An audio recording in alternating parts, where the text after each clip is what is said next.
Number 1, Sandra Opoku, where complainant, Tafo, Asia Yeso. Defendants, Richmond, Akwesi Boating, Wanoso, Ewukumasi, court. All day in court. Allah. Mama Sandra. Ma. Tena no awde ba na mwa ni o. What is saying? Erade adom me ho ye. Yo, ya wo Quran. Ya wo Bible.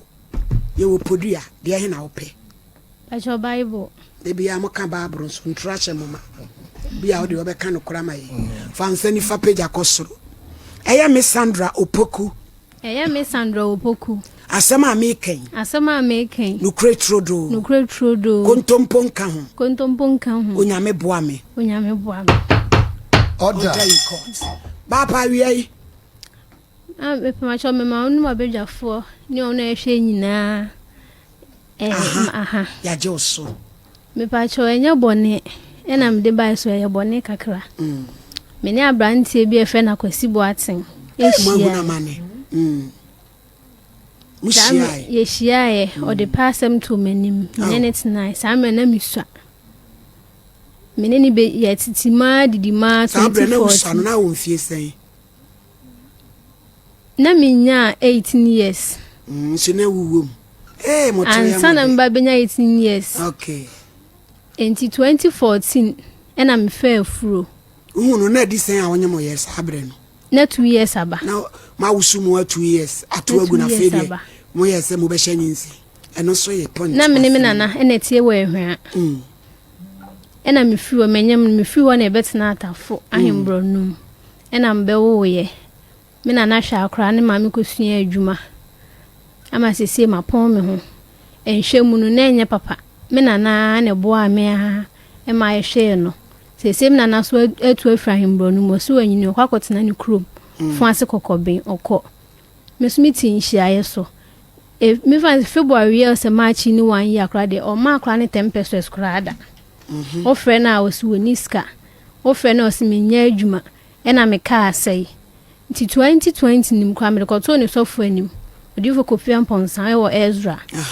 Me rekoto o manim no. Fiana no onfi. Elda ba akoje me number say wo de waso asem ni mo de bi obehwe se be ma ne best ediska be send me. O de send na ono de be ma me. Eno achi Eda ne ka che me say be ma no ya na onye na adwunti baby a me pe bia no me mfa nko. Eda na kire sa kwan no. Me pa chon ha. Wa ya de. Baby a me pe bia me mfa nko. Ne number kra wo me phone so ha. Ba me jai ne free. Ena me sisa ade amate. Ena me te hu enye hwe sa ba se me hwa aso oye abu me kwase a. Ena me sin me baba bedan mu. Na ma boa me. Me pa cho se wa ware. Me pa cho da bi. Na wo sa anyam. Ba cho an. Onwale o. Ma December na ne baba ware na ne papa afiri mu. Se sa akola odi kan no. Oni bre boaten wo na akra na onfie sen. Se so 8 years. Oba na abema. Oba. Uzuzu se di enti na wonhwa akra no. Ba chende minti nchire. Wa ware foforo. Se so no oba na te de. Wasan obi aka no ho. Ba cho an. O frɛ na ada wo de abufo na wo de kasa ne ho fun so. Man pa cho da bi. Na akra ni school kom enso te sen. Admission kwa do ntwi abi da. O ye de adwuma. Uchika. A wo ka ni bia wotwi. Me ba cho an. Abi je munya na mo frɛ ne mai. Adent. Frɛ no beka so onye adwuma, oye adwuma pon e we enye ska onya 30 cedis onya 20. Dai chatwa oble sky da ben. Ena meka say last year March as a February. Na esa fimu eno bre usika. Me ba cho an. O ma usan. Me nkai kra. Uska bia ma biem. Ska bia mbe. Bro na wan tata de amane ba. Bi se abebe tin hia so akra ne fin hia so ko school ahembro no ma da bia lorfe 9 cedis nam simenti mi pe kwan wo hia so aman me kopa admission 700 cedis me ka che no so onya 700 cedis nkotu admission enti me fa ne nko government school so kan so 10 pesos kra mai besi ne ma me ne papa ti ase ba chan wa bo mama ne ne so aba ko ne ma me ne do ba bia ni beba network engagement o mba kroma o frɛ na awunya no ni sister ba ko my friend is o frɛ na o se me ba me frɛ o mfrɛ bi ene meja ono so frɛ oh Rocky wa mu ni pa wa gina phone so Rocky gina pra yi ho a ne ho keka ne se ya onyina hoda na konkom ya na odi akwani aba oh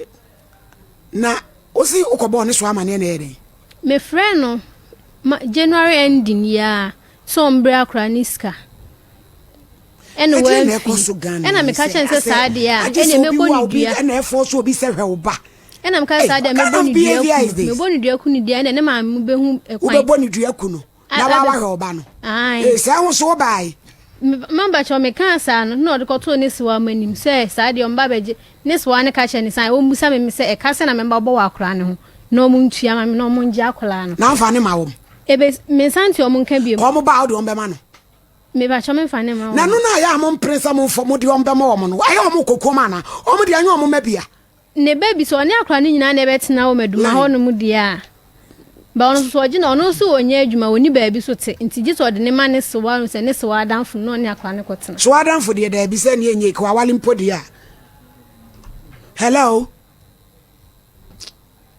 hello oh DJ Rocky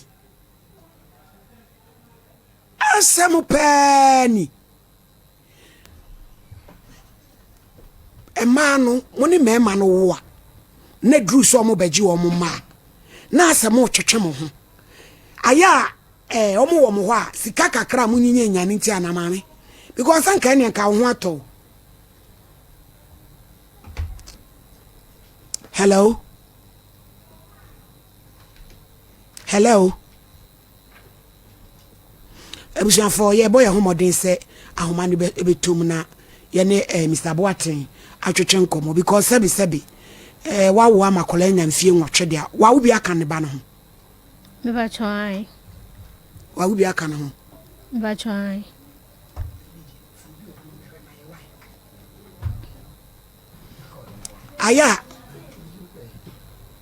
aya wo frɛ na wodi abufo na ane ne kasa na mamba cho de wo frɛ ni mpo ma won kasa o eno ase me ya de me frɛ wa na frɛ ni so sa wo be frɛ ni san wo mfa ba cho be frɛ wo frɛ na o mfa o fa so se me ya de mo ba bi me frɛ on san tin nka bi wo frɛ na o se de nti na wo frɛ ni sa ade miska ni wo bi anka me mfa mre o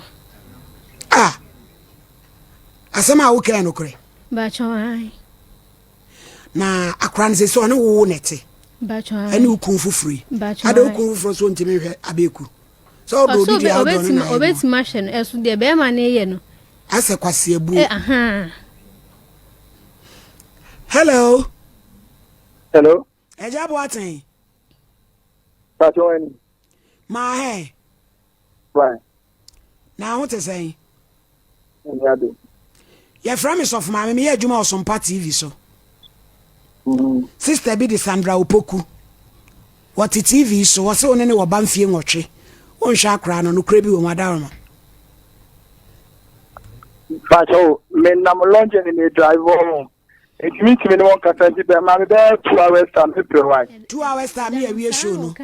Enti wura kwarutum na mo de ma samba na ye frɛ me ma na mo ho dede mo no. Wo betumi abetra na kasa. Mr. Boaten. Madam.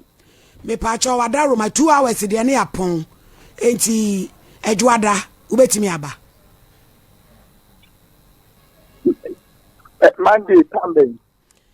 Monday ye be start show no one say ya na wo no betimi aba na edu aye mfrɛ phone so odo uti let me na me yo ya na ye start no be 11:30 ya na me call e bo aso e je mu bi wo hanu ma ro se we ya se ada do bi friend e ma me friend back na me friend no on pikidim so eti sebia number who for you on ma me fa me fro ye so one wa church ni dey ma church me ba ka dey be ya me so bo amane why ti ka wo be frɛ na wa ne yakasa but why so me drive wa me ba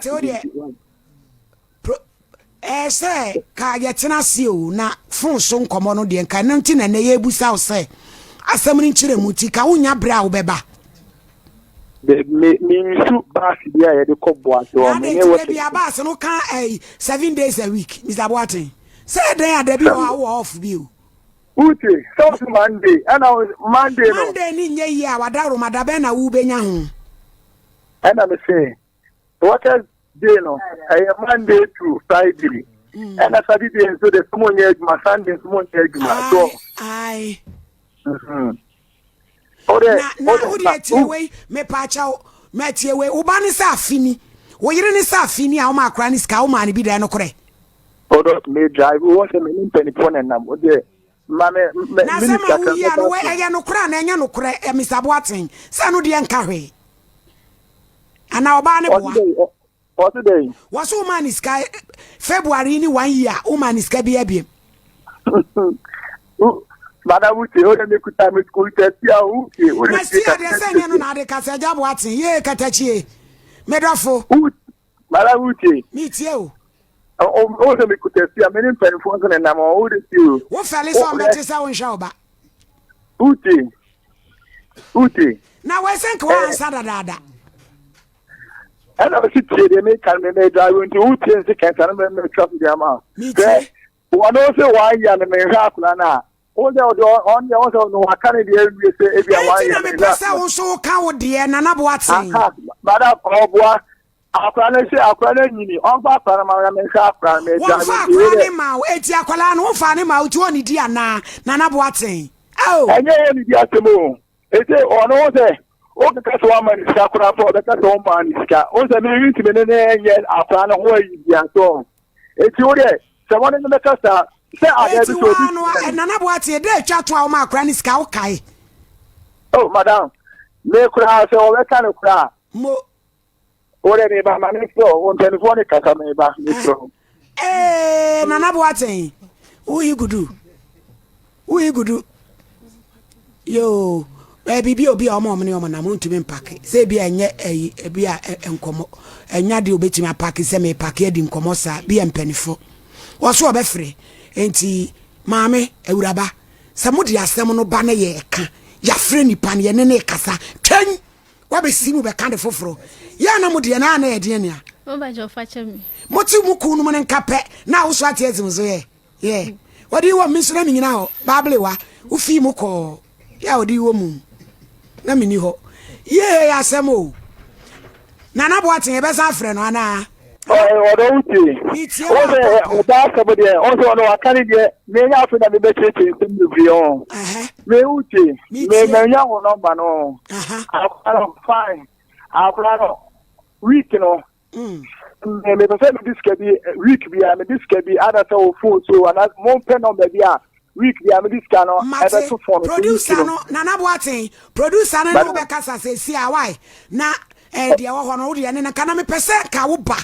Na yetena se oba ni uni esenye TV su kura fitiam odo Uche meet you afa Uche na wo program dey be check you me roza me meet me na me traffic me check me after fight there are a solution so be ha kra no na sumdwa mo ana me say odo say me ni me to say o ye enta say every week no just say na me say me dey scan man week no no agi scan no dey ama o sakro no me dey mate o drive unti me pesa me how be bro dey akranam to dey any producer ne nkasa bibia ni abema yate why but you yeah that's a pass when you both had ya my nyame shraw